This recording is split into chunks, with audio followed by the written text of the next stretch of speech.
वैसे तो गुड़िया डॉल्स जैसे खिलौने दिखने में बड़े ही मासूम और प्यारे होते हैं, मगर कभी कभी इन्हीं गुड़ियों का शैतानी रूप देखकर आदमी की रूह तक कांप जाती है। आज राकेश का 20वां जन्मदिन था।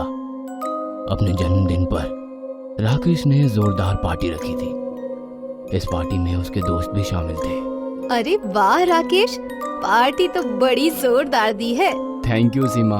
अरे ये राहुल और अजय कहाँ रह गए? पता नहीं, मैंने घर से निकलते वक्त उन्हें कॉल तो किया था, पर दोनों ने मेरा कॉल नहीं पिक किया। Happy birthday Rakesh.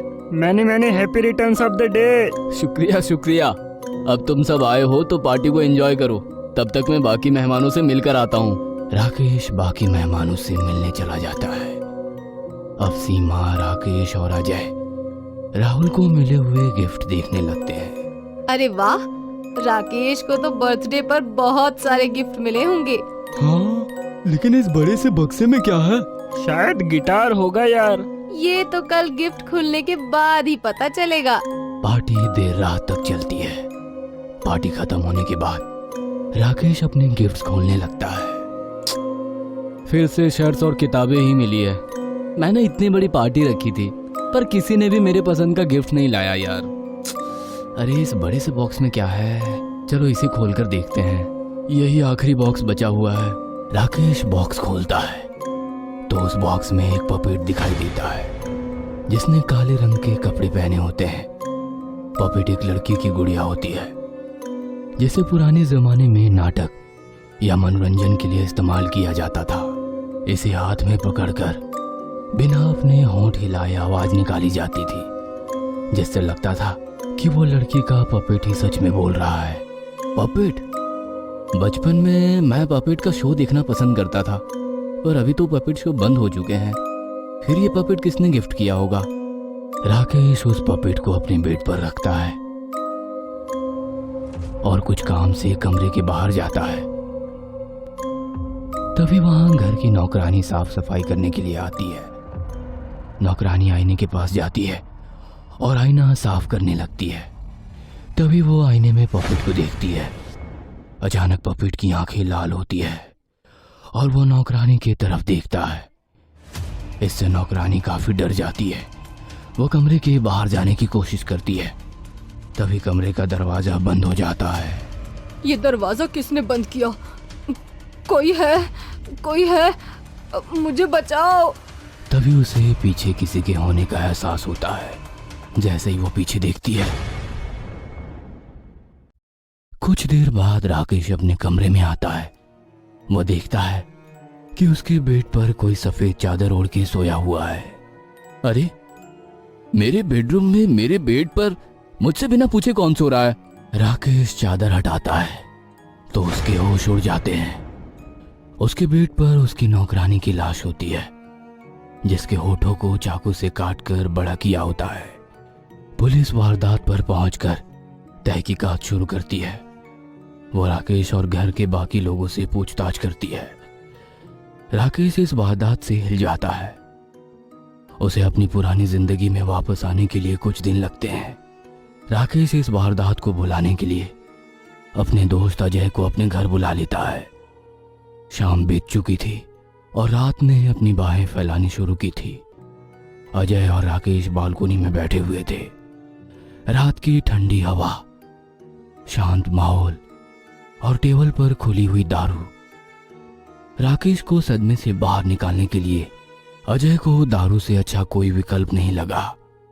अब दोनों ने दारू पीना शुरू किया। माहौल को बरकरार रखने के लिए अजय ने बचपन के किस्सों का सहारा लिया। खूबसूरत माहौल, साथ में बैठा हुआ दोस्त और उसमें दारू के 2 घूंट। इससे राकेश अब सदमे से बाहर आने लगा। अब वो भी अजय के बचपन के किस्से में खोने लगा। दोनों की महफिल खूब चली। अब उन्हें तीसरे दोस्त राहुल की कमी महसूस होने लगी। काश राहुल भी हमारे साथ यहाँ होता। हाँ, मैंने राहुल को निकलते वक्त कॉल किया था पर उसने जवाब ही नहीं दिया। एक काम करो, तुम उसे कॉल करो और अभी यहाँ बुला लो। तब तक मैं फ्रिज से बर्फ लेके आता हूँ। हाँ ठीक है। राकेश फ्रिज में से बर्फ लेने जाता है। बर्फ लेके वो वापस आता है तो देखता है कि अजय वहां नहीं है। अजय, अजय, अरे ये अजय कहाँ चला गया? राकेश उसे ढूंढते हुए हॉल में आता है। तभी वो देखता है कि कुर्सी पर कोई बैठा है जिसने सफेद रंग की चादर ओढ़ी हुई है। अजय, क्या ये तुम हो? देखो मजाक मत करो। अजय, ऐसा कहकर राकेश चादर हटाता है। राकेश देखता है कि कुर्सी पर अजय की लाश है, जिसका मुंह भी ठीक उसी तरह काटा गया है जैसे नौकरानी का काटा गया था। राकेश लाश को देखकर डर जाता है। उसकी सांसें तेज हो जाती है और दिल की धड़कनें भी तेज होने लगती है और राकेश बेहोश होकर जमीन पर गिर जाता है। सुबह जब राकेश की आंख खुलती है तो वह अस्पताल में होता है और उसके पास उसका दोस्त राहुल होता है। राहुल, ये सब कैसे हो गया? पता नहीं राकेश, मुझे कल रात अजय का कॉल आया था। अजय ने मुझे तुम्हारे घर आने को कहा, मगर अचानक पीछे से एक अजीब सी आवाज आई। अजय ने जोरदार चीख लगाई और फोन कट हो गया। मैं तुरंत अपनी गाड़ी लेकर तुम्हारे घर पहुंचा तो देखा कि अजय की मौत हो चुकी है और तुम जमीन पर बेहोश पड़े हो। वो आवाज जो तुमने फोन पर सुनी थी, वो किसकी थी? पता नहीं, कुछ अजीब सी आवाज थी। तभी वहां डॉक्टर आ जाते हैं। चलिए, अब प्लीज बाहर जाइए, पेशेंट को आराम करने दीजिए। राकेश, मैं चलता हूँ भाई। हाँ, मैं तुमसे मिलने आता रहूंगा, अपना ख्याल रखना। ऐसा कहकर राहुल वहां से चला जाता है। दोनों भी अपने दोस्त अजय को खोकर दुखी थे। यहाँ पुलिस को भी कोई सुराग नहीं मिल रहा था। पहले नौकरानी का खून का केस और अब अजय का भी ठीक उसी तरह से मौत होने के कारण पुलिस का काम और भी पेचीदा होते जा रहा था। अब राहुल को अस्पताल से डिस्चार्ज मिल गया था। राहुल अभी अपने दोस्त को खोने से सदमे में था। ना तो उसका किसी चीज में मन लगता और ना ही वो अपने कमरे से बाहर जाता। पूरा दिन बस अपने कमरे में बैठकर गुजार देता। एक रात राकेश को राहुल का कॉल आता है। हाँ बोलो राहुल। अरे राकेश, जब अजय की मौत हुई थी तब मैंने एक अजीब सी आवाज सुनी थी। वो आवाज एक पपेट की थी। पपेट की? हाँ, अभी अभी मैंने टीवी पर एक पुराना पपेट का शो देखा जिसमें बिल्कुल वैसे ही आवाज थी जैसी मैंने उस दिन अजय के कॉल पर सुनी थी। उस शो का नाम क्या था? नाम, हाँ, स्माइल प्लीज। ये नाम सुनकर राकेश एक गहरी सोच में डूब जाता है। कहानी 5 साल पहले की है। राकेश और अजय को पपेट के शो बहुत पसंद थे। उस वक्त स्माइल प्लीज नाम का पपेट शो जैसे मेरी नाम की औरत चलाती थी, वो काफी फेमस थी। मेरी का शो देखने दूर दूर से लोग आते थे। मेरी भी उनका खूब मनोरंजन करती थी। इसी के कारण मेरी के शोज हाउसफुल रहते।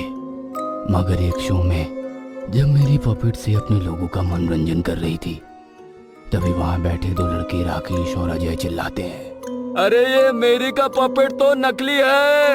हाँ हाँ, देखो देखो, मेरी ही पपेट का आवाज निकालती है। जब भी पपेट बोलता है तब मेरी के होठ हिलते हैं, यानी मेरी ही पपेट का आवाज निकालती है। ये पपेट नकली है। ये सुनकर लोग कुर्सियां छोड़कर जाने लगे। लोगों को लगता था कि मेरी का पपेट जिंदा है और वही बोलता है। धीरे धीरे सारे लोग चले गए।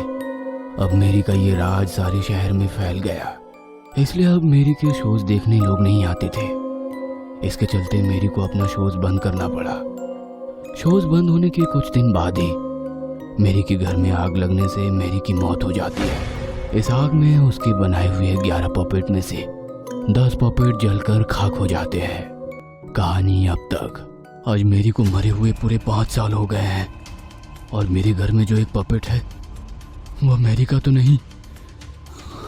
ऐसा कहकर राकेश पीछे देखता है तो उसके सामने वही पपेट आ जाता है। Smile, please. Subscribe for more content.